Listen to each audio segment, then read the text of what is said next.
घर में सो के इच्छुक बनेंगे तो उसका मतलब नहीं, लोगों में उतर के धरती पे उतर के काम करना चाहिए। तो टिकट है पार्टी को मालूम है इच्छुक दुनिया होती साहब, तो घर में सो के इच्छुक बनेंगे तो उसका मतलब नहीं, लोगों में उतर के धरती पे उतर के काम करना चाहिए।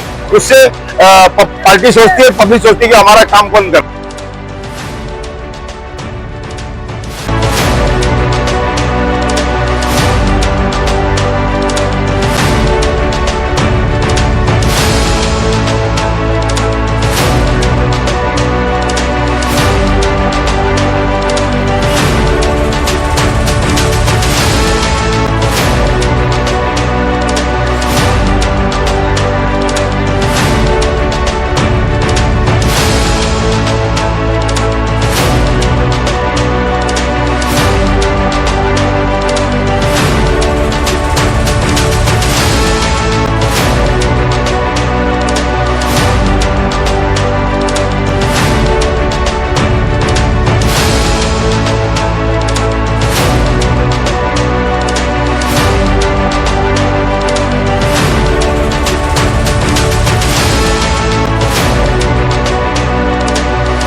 दोस्तों रियल न्यूज ऑफ इंडिया में आपका स्वागत है। मैं सलीम सैयद। आज 92 वार्ड में यूबीटी उद्धव बाला साहब ठाकरे का यहाँ पे एक प्रोग्राम रखा गया है।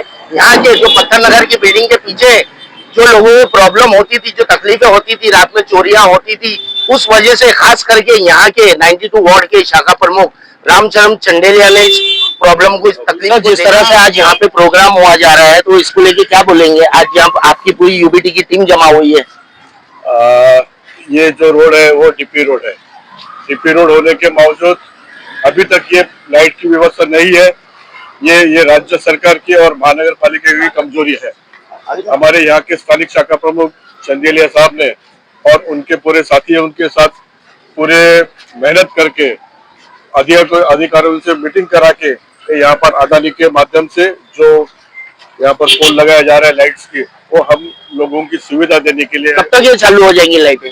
आज ही काम से चालू होगी। हम लोग जिस दिन नारियल तोड़ते हैं उसी दिन हमारा काम शुरू हो जाता है। ठीक है, शुक्रिया। और यहाँ पे एमसीएम यूनियन के याकूब सैयद ने जब ये तकलीफ बताई तो यहाँ पे लाइट का काम रखा गया, लाइटें लगाने जा रहे हैं अडानी द्वारा। तो ये क्या मसला है, इस बारे में हम जानने की कोशिश करेंगे। अभी कुछ दिन बाद, कुछ महीने बाद इलेक्शन आने वाले हैं, नगर सेवक के इलेक्शन आने वाले हैं, कॉर्पोरेटर के इलेक्शन आने वाले हैं। जनता बहुत उत्सुक है कि यहाँ पे कौन कैंडिडेट चुन के आएगा और कितने दावेदार खड़े हैं, इस बारे में भी हम जानने की कोशिश करेंगे। और 92 वार्ड की तकलीफों को लेकर क्या मसले होते हैं, क्या हलचल होती है और क्या तकलीफें सामने आती है, इस बारे में भी हम जानने की कोशिश करेंगे। हमारे साथ है रामचंद्र चंडेलिया जी। रामचंद्र चंडेलिया जी, हमारे चैनल में आपका स्वागत है। जिस तरह से हर बार आप कोई ना कोई एक्टिविटी में हमेशा रहते हैं, ये बार जो आपको तकलीफ नजर आई, ये काफी लेट नहीं हो गया, क्योंकि ये बहुत सालों से ये मसला चालू था। नमस्कार, सलाम वालेकुम। ये जो तकलीफ आप बोल रहे हैं सालों से थी, मुझे मान्य है, लेकिन मेरे पास हमारे याकूब भाई एमसीएम के अध्यक्ष है, कुछ लोगों लेके शाखा पे आए। बोलने का मतलब ये है कि अगर अपना पेट दुखेगा तो डॉक्टर के पास जाएंगे, नहीं तो डॉक्टर के वहां अपनी बीमारी क्या है। तो मेरे पास ये जून के पहले हफ्ते में आए थे, 1-2 तारीख को, और 7 तारीख को हमने ये लेटर डिस्पैच किया। मतलब आपके हिसाब से बहुत जल्दी काम हो रहा है। 7 महीने में इसको फॉलो करने में आपको मालूम, सरकारी काम में भी ना एक दूसरे की परमिशन लेनी पड़ती है। बीएमसी का यहाँ पर हस्तक्षेप था, एमएमआरडीए का था और अडानी का था। तो तीनों को एकदम एक ताल में बिठा के, तीनों का परमिशन लेके विजिट करा के जब ये काम चालू हुआ है। आज लोगों में भारी उत्साह है। पिछले 10 साल से ये खंबे लगे हुए थे, सिर्फ खंबे लगे हुए थे, इनमें ना वायरिंग थी, ना इनमें स्टैंड लगा लाइट का। अभी डबल स्टैंड से अपन काम करा रहे हैं। आने वाले समय में हमारी जो बहन बेटियां यहाँ से रात को निकलती है, और जो गलत काम यहाँ पर होते थे, जो कि चोरी चकारी, गाड़ियों का कांच तोड़ना, ये सब कंप्लेंट आई थी। इसमें संज्ञान लेते हुए शिवसेना शाखा 92 माननीय अनिल परब साहब के नेतृत्व में, माननीय आमदार वरुण सत्य साहब के नेतृत्व में, और हमारे जो विधानसभा संगठन है सदा परब साहब, इनके आशीर्वाद से जो अभी ये इसका भूमि पूजन करके गए हैं। इनके कुछ महीने बाद इलेक्शन है। इलेक्शन को देखते हुए ये काम फटाफट नहीं हो रहा है। नहीं, आपको मैं तो ये मेरे बोलने का मतलब नहीं है, पब्लिक को मालूम है। शिवसेना का धोरण है 80% समाजकारण, 20% राजकारण। माननीय बाबा साहब ठाकरे ने सिखाया हम लोग को, शिवसैनिकों को, उसका हम पालन करें। चुनाव तो आते जाते हैं, चुनाव का हमें कोई इंतजार नहीं है। तो चुनाव तो अभी कब आएंगे हमें मालूम नहीं चीज का। सरकार आपको सरकार किसकी चल रही है, इलेक्शन को ठिकाना अभी भी नहीं है, लेकिन लोगों में गुमराह फैला रहे, इलेक्शन कल है। तो शिवसेना कभी, माननीय उद्धव बाबा ठाकरे साहब की पार्टी शिवसेना कभी लोगों में काम करती, सिर्फ स्वास्थ्य के लिए काम नहीं करती है। आने वाले कुछ महीनों बाद इलेक्शन है, ये तो पूरे महाराष्ट्र में जाहिर हो गया, डिक्लेयर हो गया है। आप यहाँ पे इच्छुक है, कैंडिडेट है, आने वाले दिनों में आपको पार्टी मौका देंगी? नहीं, इच्छुक की बात तो सभी इच्छुक होते हैं, लेकिन पार्टी मौका देगी, पार्टी के हाथ में है। सभी इच्छुक होते बोले तो ऐसे कितने इच्छुक है? मैं ये नहीं बोल कितने इच्छुक है, लेकिन पार्टी को मालूम कौन काम कर रहा है, किसको टिकट रहा है, पार्टी को मालूम है। इच्छुक तो नहीं होती साहब, तो घर में सो के इच्छुक बनेंगे तो उसका मतलब नहीं। लोगों में उतर के, धरती उतर के काम करना चाहिए। उससे पार्टी सोचती है, पब्लिक सोचती है कि हमारा काम कौन कर रहा है। यूबीटी के आप 10 साल से ज्यादा से, आप 15 साल से आप काम कर रहे हैं। आप एक शाखा प्रमुख है, एक बहुत जिम्मेदारी का आपका पद है। तो आपको कितनी उम्मीद है कि पार्टी आपको इस बार मौका देंगी? नहीं, पार्टी के हाथ में, मैं ये नहीं बोलूंगा क्या मौका देगी, पार्टी से न्याय करेगी, अब की बार न्याय करेगी। और लोगों, शिवसेना न्याय का एक संगठन है, न्याय करती शिवसेना। 92 वार्ड की जनता के भरोसे पे आप खरे उतरेंगे? जरूर, क्यों नहीं खड़े उतरेंगे। तो अपन काम कर रहे हैं, पार्टी को लोगों को मालूम है कौन सुबह उठ के रात को उठ के काम कर रहे हैं। शिवसेना शाखा 92 ही भारत नगर में काम कर रही है, संत ज्ञाननगर में काम कर रही है। कोई मीडिया के आगे बोल के मैं कोई पॉपुलरिटी लेना नहीं चाहता। हर घर के बच्चे, हर लोगों, महिलाओं को मालूम है शिवसेना पार्टी रात के 2 बजे काम करती है, गटर भरती है, वहां उठ के काम करती है, बारिश में परवाह नहीं करती है। ऐसे शाखा प्रमुख में मेरी जो टीम है रात भर काम करती है, सोशल मीडिया झूठ नहीं बोलती है। सब यहाँ पर कवरेज हुए हैं, यहाँ पर भारत नगर में 92 वार्ड में। देखिए, जिस तरह से शाखा प्रमुख रामचंद्र चंडेलिया जी कहा है कि हम हर चीज मीडिया में नहीं दिखाते हैं, यही मीडिया है जो आपकी तकलीफ है लोगों के सामने रखती है, शासन के सामने रखती है, मंत्रालय में रखती है, यहाँ तक नगर सेवक, एमएलए, एमपी सबके सामने आपकी तकलीफों को रूबरू कराती है। 92 वार्ड में आने वाले दिनों में, आने वाले महीनों में कुछ इलेक्शन है। इलेक्शन में आपके भरोसे पे कौन सा कैंडिडेट खड़े उतरेगा, ये आपकी जिम्मेदारी है, देखते हुए कि आपको कौन काम आता है, आपकी तकलीफों में कौन खड़ा रहता है।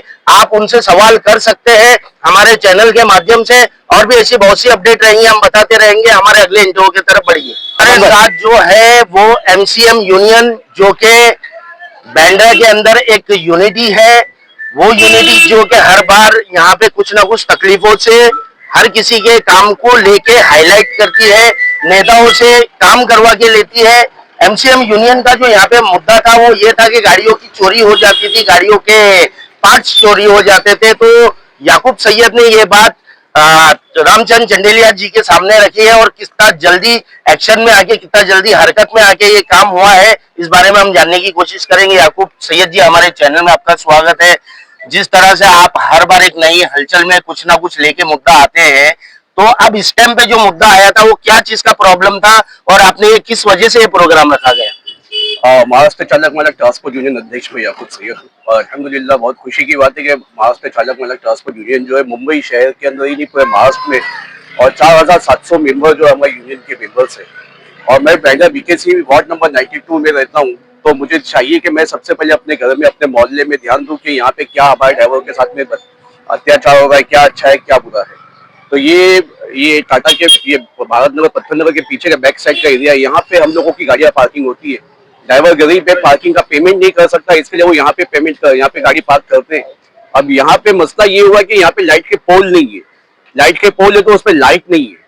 तो यहाँ पे से हम लोगों की यूनियन के 60 से 70 बैटरियां चोरी होना, टायर चोरी होना, कभी गाड़ी के पार्ट्स चोरी हो जाना, कभी उसमें से टेपी कार्ड चोरी हो जाना, ये सब चल रहा था। हम लोग चौकी में जाके आरटीओ में जाके बोल के हम लोग परेशान हो गए थे। तो यहाँ के जिम्मेदारों से आपको क्या सपोर्ट मिला? हमको जिम्मेदारों से सपोर्ट ये मिला कि हम लोग एक दिन ऐसे बैठे बैठे सोचे, फिर हमने हमारे शाखा प्रमुख साहब का जहन में आया और हमने हमारे शाखा प्रमुख साहब को जाके हमारे दिल का हाल बताया कि यहाँ पे हम लोगों को इतनी तकलीफ है। और अब यकीन मानो या मत मानो, उन्होंने तुरंत एक्शन लिया। मैंने रात में जाके इनसे बात किया, सुबह में ये पूरी सूचना की यूबीटी की पूरी टीम यहाँ पे आई और आने के बाद इन्होंने सर्वे किया, अदानी में लेटर डाले और इतना फास्ट काम हुआ है कि हम मुंबई महाराष्ट्र में दूसरी जगह भी काम करते हैं हमारे ड्राइवर के फायदे के लिए, जहाँ पे उनको तकलीफ होती है। लेकिन जैसा हमारे रामचंद्र चंदेलिया साहब ने जितना फास्ट काम करके दिया, इतना फास्ट शायद ही कोई काम करता। आने वाले कुछ महीनों में इलेक्शन है, तो आप आने वाले नगर सेवक के रूप में रामचंद्र चंदेलिया जी को देखना चाहेंगे? जी बिल्कुल, जो लोगों के बीच में रहता है, जो लोगों का साथ देता है, हम तो चाहेंगे कि वो आगे आए। आने के लिए तो बहुत सारे चेहरे हैं, हर कोई बोलता है कि मैं जीतूंगा, मैं लड़ूंगा, मैं आजाद उम्मीदवार खड़े रहूंगा, लेकिन आपके अंदर क्वालिटी होनी चाहिए, आपके अंदर काम होना चाहिए। लोग आपका चेहरा नहीं देखेंगे, लोग आपका काम देखेंगे। आप अगर लोगों के बीच में रहते हो, लोगों से मोहब्बत के साथ में पेश आते हो, एक दूसरे के साथ में रहते हो, लोगों के काम करके देते हो, तो लोग आपको जरूर वोट देंगे। और याकूब जी, हमारे चैनल के माध्यम से उद्धव बाला साहब ठाकरे, एडवोकेट एमएलसी अनिल परब जी को क्या मैसेज देना चाहेंगे? रामचंद्र चंदेलिया जैसी शख्सियत को मौका देना चाहिए। जी, मैं अनिल परब साहब का भी बहुत तहे दिल से शुक्रिया अदा करता हूं, क्योंकि उन्होंने हमारे आरटीओ के काम भी बहुत सारे करके दिए हैं। जब भी उनके पास गया तो कभी भी उन्होंने नाराज नहीं किया।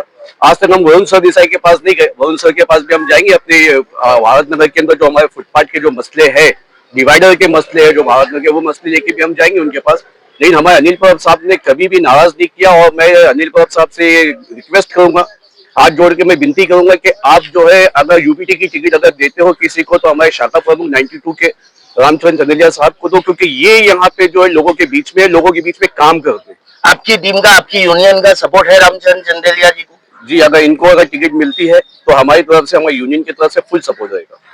देखिए, जिस तरह से याकूब सैयद जो कि एक यूनियन के अध्यक्ष है, इन्होंने अपना समर्थन, अपना सपोर्ट दिया है। आने वाले कुछ महीनों में इलेक्शन है, नेता आएंगे, अपने अपने वादे करेंगे, लेकिन कौन आपके काम आता है, कौन आपके लिए खड़ा रहता है, ये आपको सोचना बहुत जरूरी है। आपके सुख दुख में कौन खड़ा रहता है, ये आपको सवाल करना बहुत जरूरी है। क्योंकि 5 साल नेता का होता है, वो एक दिन आपका होता है। जो दिन आप वोट डालते हैं, वो दिन आप अपना मुस्तकबिल चुनते हैं कि आपके लिए कौन सा कैंडिडेट, कौन सा नेता काम आएगा। आपको सवाल पूछने का हक है, आपको अपनी तकलीफें बताने का हक है। आने वाले कुछ दिनों में, कुछ महीनों में जब इलेक्शन होगा, हमारा चैनल छोटी छोटी बात आपके सामने रखेगा, आपके कमेंट्स का इंतजार करेगा। और भी ऐसे बहुत से 92 वार्ड के अपडेट रहेंगे, हम हमारे चैनल के माध्यम से बताते रहेंगे। तब तक हमारे चैनल से बने रहिए। जय हिंद, जय महाराष्ट्र।